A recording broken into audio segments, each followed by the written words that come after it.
Well, let me give you a mentor's approach and how you should deal with your relationships, especially the relationships where you're trying to model other people's success, or you want to learn from their experiences. There are four steps. The first is tell me. The second is show me. The third is watch me or allow me, and the fourth is correct me. And I want to talk about the four of them very quickly. You know, I left home, in pursuing my dreams and goals at a much younger age, and I left my family. I moved away from my family. I traveled out of the country, and I found that at such a young age, I was very impressionable. I was very, I was easily, I could have been easily coerced, but I was lucky enough to have, although making a number of mistakes, I was lucky enough to not to have made anything that I felt was catastrophic towards my future. But I was also lucky enough that because I had a strong ambition to make something of myself.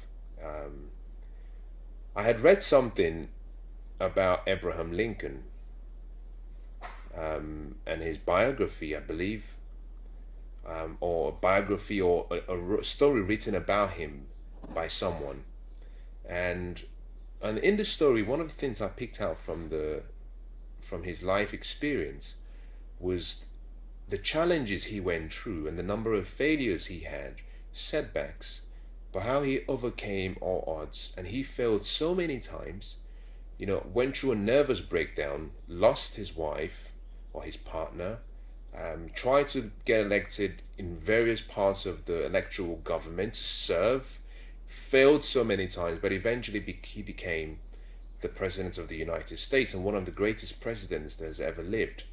But I was fascinated by a statement that I heard, and I don't know if this was true, but I believe that where I read it, that it did happen.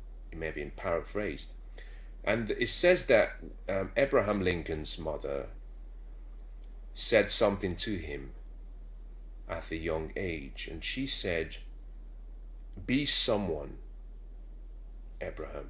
Be someone." I believe Abraham Lincoln was adopted, I think, and before his mother passed away, she looked him in the eye and said, "Be someone." And I believe that those words stayed with him, and in many cases that may have helped him through the difficult challenges and difficult times. Now, his story about and that experience with his mother reminded me of the ancient King David, who we know from the various legendary stories. The same David that fought Goliath, but he had a son called Solomon, who's known to have been the wisest man who ever lived, and the wealthiest king or person who ever lived. And the account of the story, according to the storyteller, said that something similar happened, that when David had come to the end of his life, he called Solomon in and he gave him some words of wisdom. And one of the things he said to him was, he said, I paraphrase now, he says, "Be strong and show yourself a man," which is very similar to what Abraham Lincoln's mother said, which is be someone. And I found that to be very inspirational, because at that point in time, I was away from family and I couldn't have all this support that I needed. And I started to study people who were successful, and I started to try to find mentors who I could learn from. The more I started to find people, or I started to pursue the knowledge, but also search for the right people, I came up with these four ways of learning.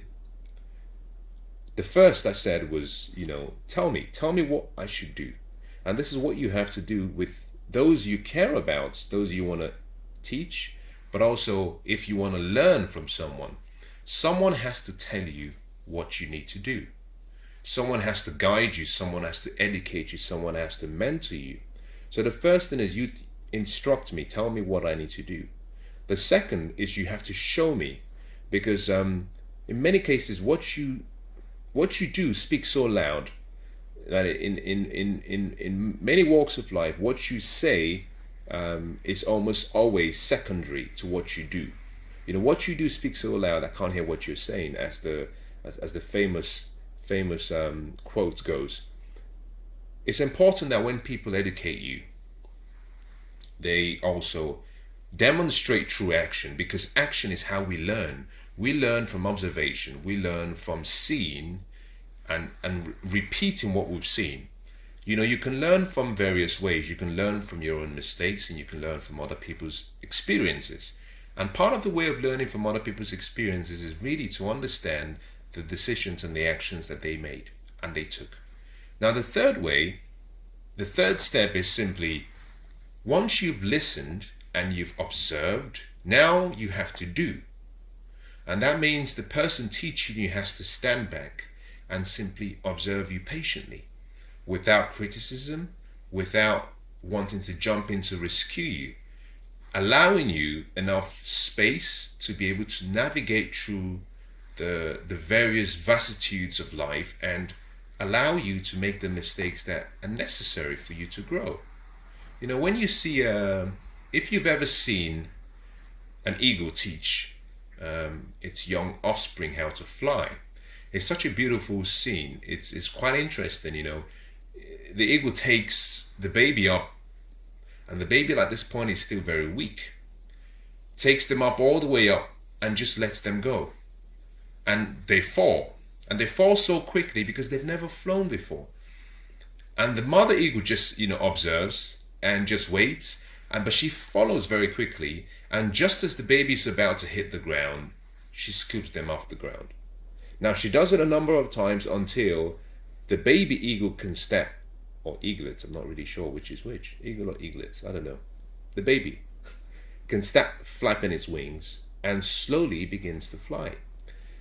In the same way, what you want is, you want to learn, you want to observe, but then you want to do. The action is where your vision, your goal, your dream becomes a reality. You know, the passive stage of learning, wishing, planning, strategizing are very important, but they remain as passive.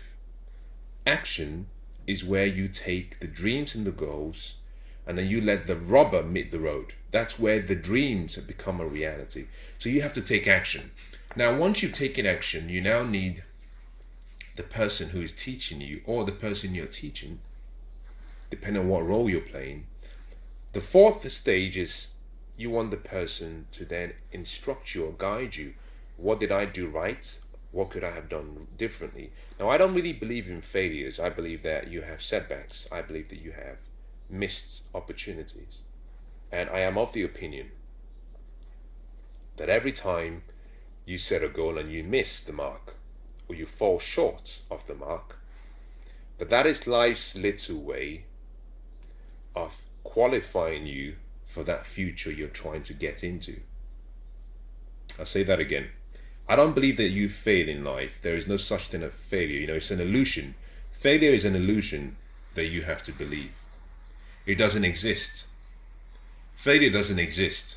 It doesn't, you know, it's not an event, or rather, to some it could be an event, but I believe that failure is a stepping stone to your success. That failure is simply, it's a point in the journey where you get to reevaluate your decisions and actions, and you can course correct.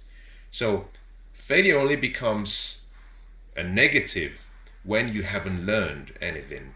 If you choose not to learn anything from the experience, then you could consider that to have been a failure.